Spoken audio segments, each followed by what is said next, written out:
সাবেক প্রধানমন্ত্রী বেগম খালেদা জিয়ার কণ্ঠ নকল করে এবং তার লিয়াজ অফিসার পরিচয় দিয়ে প্রতারণার মাধ্যমে অর্থ আদায়ের অভিযোগে 13টি ব্যাংক হিসাব ফ্রিজ করেছে সিআইডি। এসব হিসাবে মোট 5,03,782 টাকা অস্থায়ীভাবে জব্দ করা হয়েছে।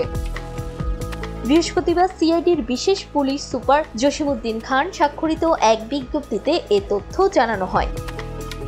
এতে বলা হয়, সিআইডির অনুসন্ধানকালে পাওয়া বিভিন্ন রিপোর্ট ও ডকুমেন্ট এবং ব্যাংক হিসাব পর্যালোচনা করে দেখা যায়, অভিযুক্ত মোতাল্লেস হোসেন এবং তার স্বার্থ সংশ্লিষ্ট ব্যক্তি ও প্রতিষ্ঠানের নামে থাকা হিসেবে প্রায় 26.84 কোটি টাকার সন্দেহজনক লেনদেনের তথ্য পাওয়া গেছে। অর্থ পাচার এবং অবৈধ উপায়ে অর্জিত সম্পদের সঙ্গে এর সম্পৃক্ততা খতিয়ে দেখতে তার স্থাবর সম্পত্তি ও আর্থিক কার্যক্রম পর্যালোচনার কাজ চলমান রয়েছে।